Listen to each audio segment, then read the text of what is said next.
showers of blessing that He has given to us as we go to Saturday for our election. I have been on the campaign trail pretty much for the last year. I have visited 276 constituencies across the country. I have met with a broad representation of the people. I've met the chiefs, I've met the pastors, I've met the imams, I've met the Zungo chiefs as well. I have met the artisans, I have met the nurses and doctors, the disabled, all across. And I have received a lot of advice from them. And I am very grateful and a lot of support. What I can tell you from my campaign calls across all the 276 constituencies is that if we all, on December 7th, on Saturday, if we all get up and go to the polling station and vote by midnight on December 7th, we will all hear that the NPP has won the election.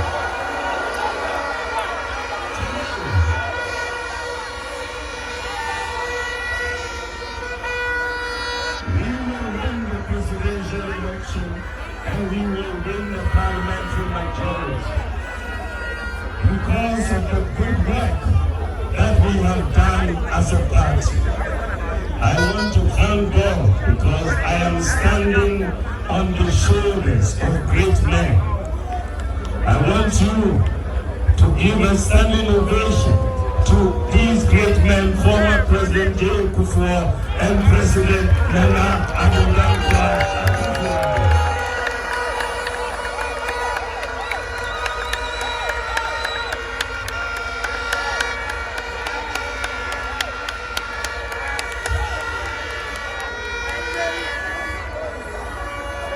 These are our two presidents we have produced and the new patriotic party, and they have performed marvelously. I am standing on their shoulders, and I hope to benefit from all that they have done and their advice also going forward. They can't say, "Opinion me fear, Jay," and I am lucky to have two opinions who are all going to advise me.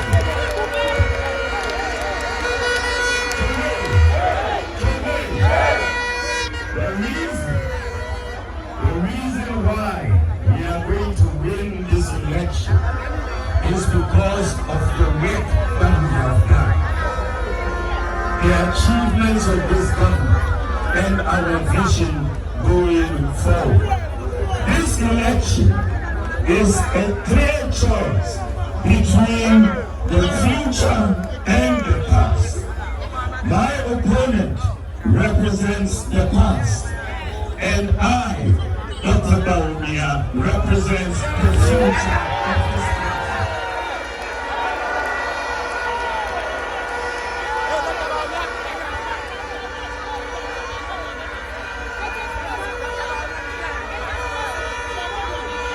So, the choice that we have on Saturday as we go to vote is whether we want to go forward into the future or backwards into the past.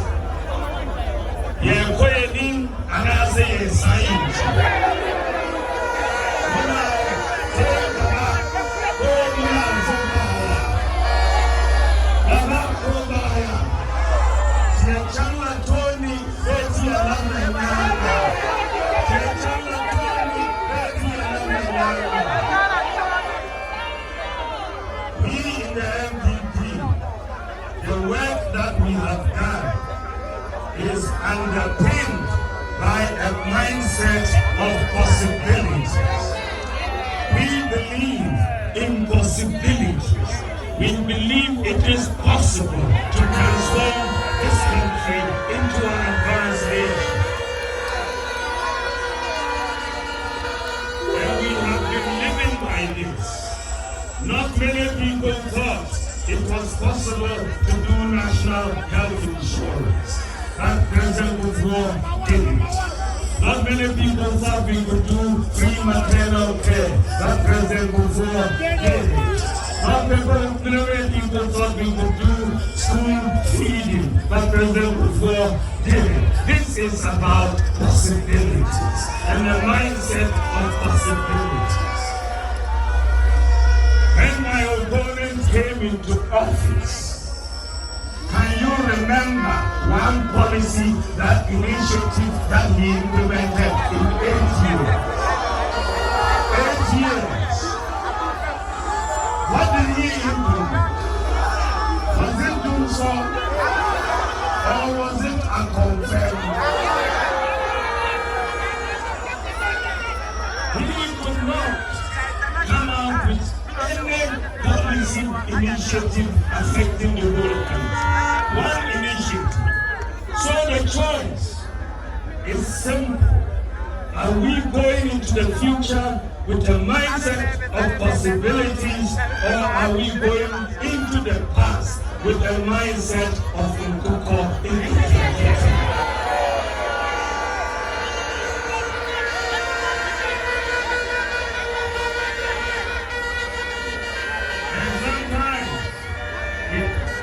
It's important to remind ourselves, because we are a problem-solving government. And Nana Akufo-Addo over the last 8 years has demonstrated this superbly. We have been solving problems. When we came into office, and many people would not send their children to senior high school, we said free senior high school education for everyone. We have solved that problem. 5.7 million children are going. But what is even more important, when we came into office, there were more boys than girls in senior high school. For every 100 boys, we had 68 girls. Today, there are more girls than boys in senior high school.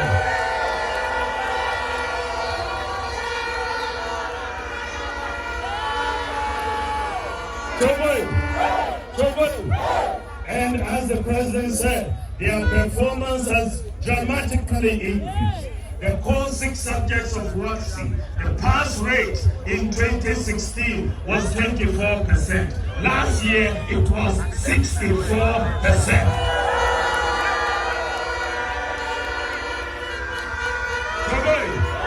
And the top 3 students in the whole of West Africa in the WASSCE exam last year, number 1, number 2, number 3, all came from Ghana.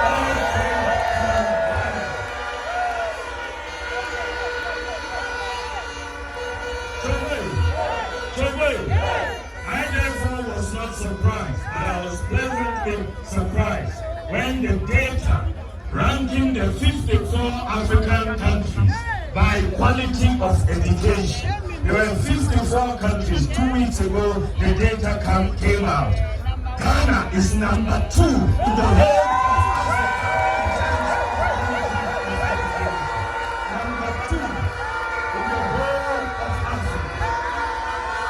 Tunisia is number 1. Ghana is number 2 in the whole of Africa. We have not left it at free SHS. We've brought free technical and vocational education. We have invested 6 billion Ghana cedis over the last 7 years in technical and vocational education. The highest of any government since independence. We have restored the teacher training allowances that were cancelled. We have restored the nursing training allowances that were cancelled.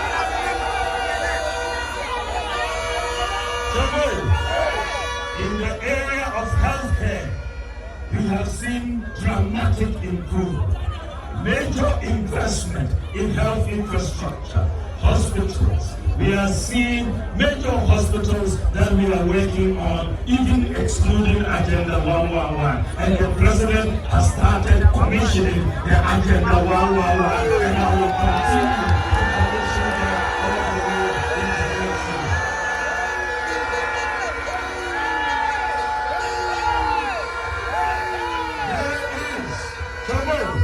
There is no government in the history of Ghana that has invested more in health infrastructure than the Akufo-Addo Bawumia government. No government. When we came into office, Ghana had just 37 ambulances, the whole of Ghana, and we said one constituency, one ambulance. Today we have 307 ambulances in the National Ambulance Service.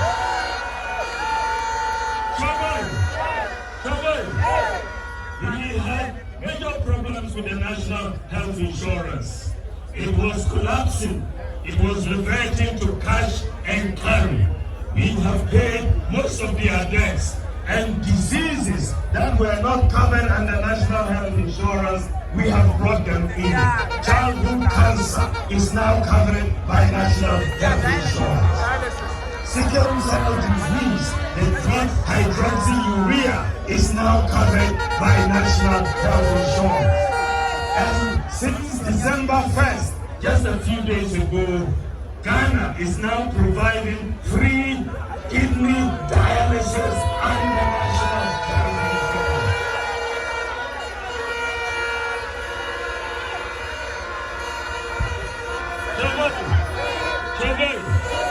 We have brought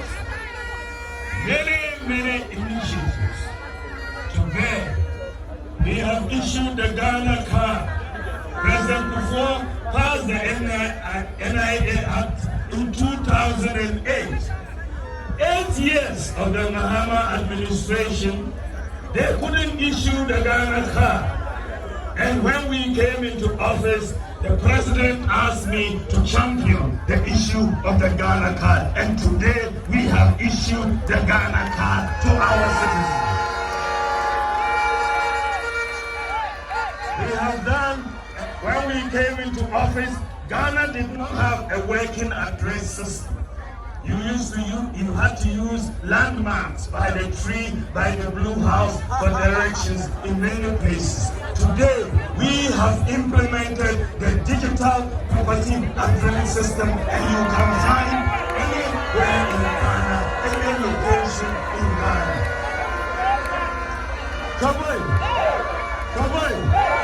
Ghana, our own Ghana, is the second country in the whole world to implement a digital property address system.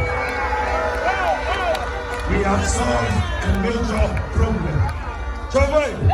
We have brought in mobile money interoperability. Today, Ghana has done something no other African country has done. We have made our domestic payment system totally interoperable. Your Momo account today is working like a bank account. When I said that with Momo interoperability, everybody will have a bank account, my opponents never understood it. They talked about brick and mortar bank account. I'm talking about digital bank account. Digital bank account.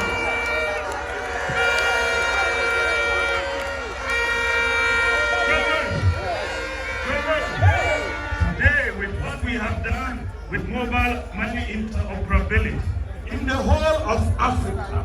It is only Ghana that has complete domestic payments interoperability. Only Ghana, and we have 100% access to financial inclusion. Today, we have brought drones to help in the delivery of medical services, blood to help in the delivery of vaccines and drugs. And today, our drones, we have 6 centers for medical drones, and we are delivering medicines to 2,700 hospitals and health facilities across Ghana. Today, Ghana, our own Ghana, is the whole world the leading medical drone delivery service in the whole world.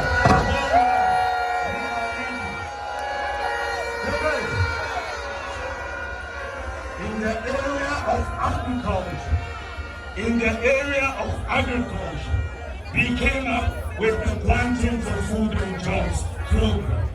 The Planting for Food and Jobs program is one of the most successful agricultural programs that we have implemented in this country. We have more than doubled the rate of growth in agriculture, and we have increased food security in Ghana. You see, the whole of Africa, we have 54 countries. The countries with the most food security, or if you rank the countries by food security, Ghana is number 3 in Africa, and out of the 54 countries, number 3 in Africa in terms of food security. South Africa is number 1, Kenya is number 2, and Ghana is number 3. It shows that we have done something right. When you come to the macro economy, what is clear is that notwithstanding the challenges we have performed better than the government of John Dramani across. We have grown the economy more than him. Overall GDP growth is higher.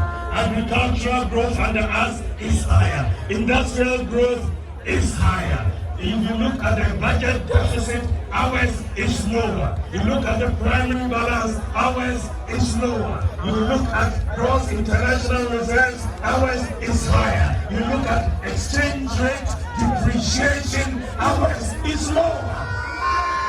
Ours is lower. Sometimes they don't even understand the data. Do the math and you will see that notwithstanding the problems we've had in the global economy and our exchange rate depreciation at 72% over 8 years is lower than your 74% over 8 years. So we have created more jobs than he has. He was creating unemployment. We are creating jobs. We have kept the lights on. So when it comes to the macro economy, it is night and day. We have done better across. Then when you look at infrastructure, we have done almost too much, isn't it? We have done more roads than his government, isn't it? We have built more airports than his government, more interchanges than his government, more hospitals than his government, more schools than his government, more ports than his government, more fish landing sites than his government,